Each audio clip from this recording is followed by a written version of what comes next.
Hello students, welcome back to my YouTube channel. So today we will learn about the next topic, that is average atomic mass, and next is the molecular mass and formula mass. So let's begin with the topic first, that is the average atomic mass. So see here, the atomic mass of such an element is the weighted average of atomic masses of its isotopes, taking into account of the atomic masses of isotopes and their relative abundance. This is called average atomic mass of an element. So इसका मतलब क्या है? सबसे पहले तो हम समझेंगे कि आइसोटोप्स क्या होते हैं. यस, तो सबसे पहले आइसोटोप्स समझ लेते हैं, डैट इज़ आइसोटोप्स. तो आइसोटोप्स मीन्स होता क्या है? That is same atomic number. जो भी एलिमेंट होता है उसका क्या होना चाहिए? Atomic number. एटॉमिक नंबर कैसा होना चाहिए? Atomic number same, but atomic mass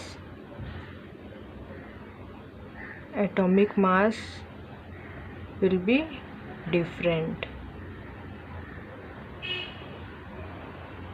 तो यहाँ पे आइसोटोप्स में क्या होता है? एटॉमिक नंबर सेम होता है और एटॉमिक मास क्या होते हैं? डिफरेंट होते हैं. तो यहाँ पे बोला है the atomic mass of such an element. जो भी एलिमेंट हम लेने वाले हैं उसका एटॉमिक मास, सबसे पहले जो भी एलिमेंट लेंगे उसके आइसोटोप्स होते हैं, बहुत सारे आइसोटोप्स होते हैं. तो उन सारे एलिमेंट के आइसोटोप्स का हम क्या करेंगे? एटॉमिक मास, उसका क्या करेंगे? हम एवरेज लेंगे. एंड वो सारे जो भी आइसोटोप्स रहेंगे वो रिलेटिव अबंडेंस, मतलब नेचर में कितने प्रेजेंट होते हैं, यस, उन सब से हम कैलकुलेशन करेंगे. तो यहाँ पे हम एक एग्जांपल लेते हैं, that is carbon. Average atomic mass of carbon. Yes, carbon. So carbon, यहाँ पे कार्बन के आइसोटोप्स कौन कौन से होते हैं? So that is carbon 12, carbon 13 and carbon 14. But आप देखोगे तो जो भी हमारा मॉडर्न पीरियोडिक टेबल है उसमें क्या है? कार्बन 12 दिया हुआ है.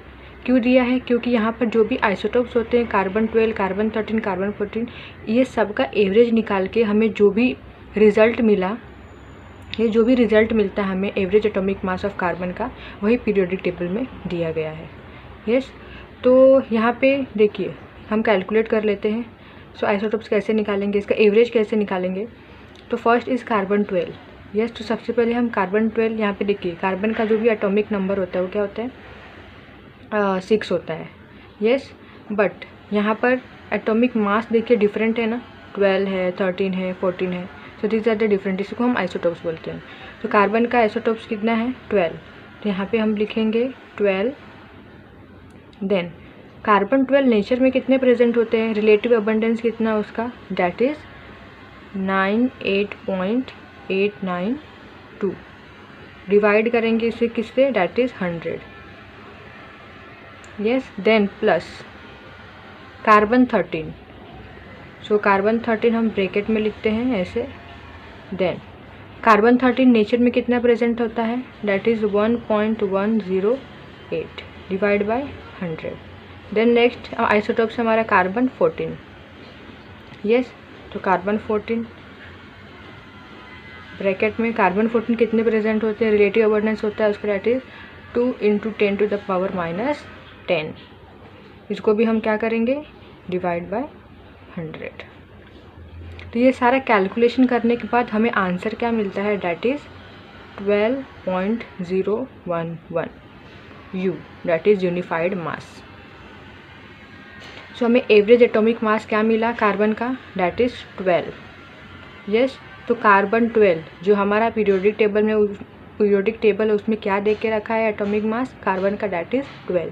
क्योंकि एवरेज करने पर भी हमें क्या मिलता है? एवरेज निकालने पर आइसोटोप्स का जब हम एवरेज निकालते हैं तो हमें मिलता है 12.001. इसीलिए पीरियोडिक टेबल में कार्बन कितना दिया हुआ है atomic mass? That is 12. Then वैसे ही और भी एग्जांपल ले सकते हो. डैट इज़ नाइट्रोजन होता है. नाइट्रोजन के आइसोटोप्स होते हैं, that is nitrogen 14 and nitrogen 15. Oxygen का भी होता है, क्लोरीन, ब्रोमीन, ये सारे आइसोटोप आप कैलकुलेट कर सकते हो. So next is that is problem 1.2. So here given that calculate the average atomic mass of neon using the following data. So ये डेटा गिवन है हमको, डैट इज़ आइसोटोप्स. नियॉन के आइसोटोप्स है, that is neon 20, 21 and 22. So उनके atomic masses given है and natural abundance, nature में वो कितने प्रेजेंट होते हैं। हमें क्या करना है, उसका एवरेज निकालना है। नियॉन का क्या निकालना है, एवरेज एटॉमिक मास। तो सॉल्व करते हैं। सबसे पहले हम एटॉमिक मास ऑफ नियॉन 20, तो एटॉमिक मास क्या है, दैट इज़ 19.9924। यहाँ पे हम लिख देंगे 19.9924, यस, इनटू नेचर में कितने प्रेजेंट होते हैं, दैट इज़ 90.92 प्लस, अब हम लिखेंगे नियॉन 21 का। नियॉन 21 के आइसोटॉप्स का एटॉमिक मास है दैट इज़ 20.9940, इनटू करेंगे natural abundance that is 0.26, then plus neon 22 atomic mass is given already, that is 21.9914. its natural abundance is how much, that is 8.82, yes, then हम क्या करेंगे, divide by क्या कर देंगे 100, because यहाँ पे परसेंट बोला है, यस। सो नेक्स्ट, अब यहाँ पे देखिए ये जो मल्टीप्लिकेशन है, अगर हम इन दोनों का मल्टीप्लिकेशन करेंगे तो ये कुछ ज़्यादा ही लंबा चौड़ा हो जाएगा, इसलिए हम क्या करेंगे, यहाँ पे हम 19.99 है तो हम अप्रॉक्स ले लेंगे इसका। तो यहाँ पे 19.99 को हम 20 ले सकते हैं ना, तो यहाँ पे हम क्या करेंगे 20 ले लेंगे इसको, डैट इज़ 20 इंटू 90.92 को हम 91 ले सकते हैं, यस। अभी हमने इसको अप्रॉक्स ले लिया तो इसको मल्टीप्लिकेशन करना बहुत ही हमारे लिए इजी हो जाएगा। देन प्लस, यस, अभी यहाँ पे 20.99 है तो अप्रॉक्स ले लो, that is 21 into 0.26, then plus 21.99 approx is 22 into क्या है, that is 8.82, yes, divide by 100, yes. अभी ये इजी कर मल्टीप्लिकेशन करना बहुत ही आसान हो जाएगा हमारे लिए। इन दोनों का मल्टीप्लिकेशन करेंगे, सो यहाँ 20 इंटू 91 इन दोनों का हम मल्टीप्लिकेशन करेंगे तो हमें मिलेगा दैट इज़ 1820, देन प्लस इन दोनों का मल्टीप्लिकेशन करेंगे तो हमें मिलेगा दैट इज़ 5.46, देन प्लस इन दोनों का मल्टीप्लिकेशन करेंगे तो will get that is 194.04 divide by 100, yes. So इन तीनों का एडिशन कर लीजिए, तो एडिशन करने पे हमें मिलेगा अराउंड 2019.5 डिवाइड बाई 100, देन हम डिवाइड करेंगे तो हमें मिलेगा आंसर दैट इज़ 20.195। यूनिट लिखिए that is U, that is unified mass, और एल्स हम बोल सकते हैं एटॉमिक मास यूनिट। तो यहाँ पे हमें average atomic mass of neon कितना मिला है, दैट इज़ हमने तीनों का लिया था, that is neon 20, neon 21 and neon 22, तो हमें मिला है 20, that is 20.195 you, that is atomic mass unit. Next is the molecular mass. So what is molecular mass? Molecular mass is the sum of the atomic masses of the atoms in a molecule। मतलब हमें एक molecule दिया रहेगा, उसमें जितने भी elements रहेंगे molecule में, एटम्स रहेंगे, उनका सबका एटॉमिक मासेस का क्या करना है, हमें एडिशन करना है, यस। तो हम एग्जांपल से समझते हैं। तो फर्स्ट एग्जांपल लेते हैं फाइंड आउट करने के लिए molecular mass of that is CO2, that is carbon dioxide, that is CO2। यहाँ पे हम इसका मॉलिक्यूलर मास कैसे निकालेंगे, ये जो पूरा मॉलिक्यूल है इसका मास कैसे निकालेंगे।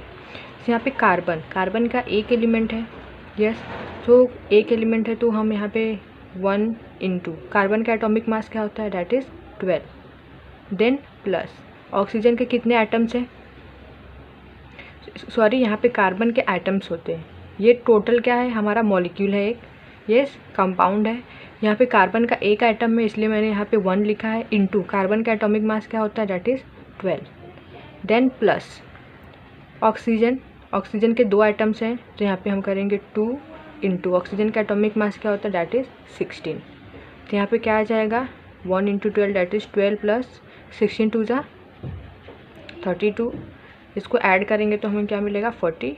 4 यूनिट लिखेंगे, that is U, that is unified mass. तो हमें कार्बन डाइऑक्साइड का कितना मिला है molecular mass, that is 44 unified mass.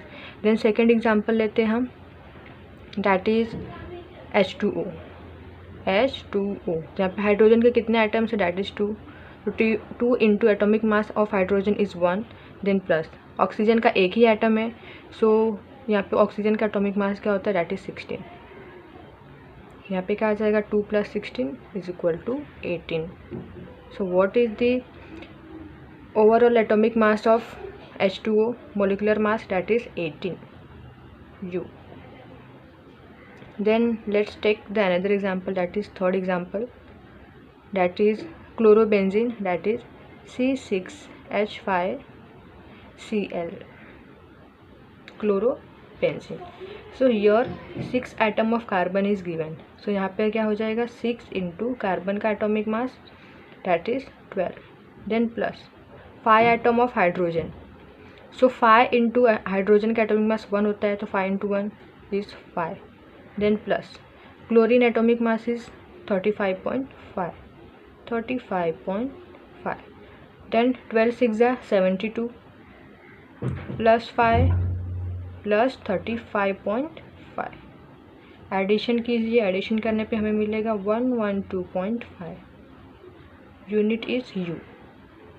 So C6H5Cl molecular mass is 112.5 U। Then next example we are going to take H2SO4, sulfuric acid। So 2 atom of hydrogen, so 2 into 1 is 2, plus sulfur atomic mass 32, then plus 4 atom of oxygen and atomic mass of oxygen is 16, so here 2 plus 32 plus 16 4 जा 64, so addition कीजिए तीनों का, हमें मिलेगा 98, unit is U. So this is all about the molecular mass. सो हम calculate कर लेंगे बहुत आसानी से, सिर्फ हमें एटॉमिक मास पता होना चाहिए। So next is the formula mass. So formula mass is what, see here the formula mass is defined as the sum of atomic masses of ions present in the formula unit of ionic compound. So हमने इसके पहले molecular mass देखा था। Molecular mass में हम क्या कर रहे थे, जो भी हमारा मॉलिक्यूल था हम उसका क्या निकाल रहे थे, जो भी हमारा मास था ओवरऑल एवरेज निकाल रहे थे उस मॉलिक्यूल का, एटॉमिक मास। अभी यहाँ पर हम देखने वाले फार्मूला मास। फार्मूला में मास क्या होता है, यहाँ पे हम क्या करने वाले हैं, उसमें जो आयंस होते हैं, हमारा आयोनिक कंपाउंड रहेगा। यस, उसमें आयंस प्रेजेंट होंगे, कटायंस अनायंस। सो इसीलिए यहाँ पे बोला है फार्मूला मास कैसा है, it is a ionic compound. तो इसमें हम क्या करने वाले हैं, atomic mass, sum of the atomic mass of ions present in the formula of ionic compound. So हम एग्जांपल से समझते हैं। फर्स्ट एग्जांपल लेंगे, डैट इज़ NaCl। तो यहाँ पे आप देख सकते हो ये क्या है, it is a ionic compound. इसमें आयंस है Na plus and Cl minus ion, cations और अनायंस दोनों प्रेजेंट हैं। तो फार्मूला मास और मोलिकुलर मास डिफरेंट होता है। यस, फार्मूला मास में क्या आ जाता है, आयंस प्रेजेंट होते हैं। तो यहाँ पे Na सोडियम, सोडियम का average atomic mass of sodium क्या होता है, that is 23, plus chlorine atomic mass is 35.5। So हमें आंसर मिलेगा that is 58.5 unified mass. Then next example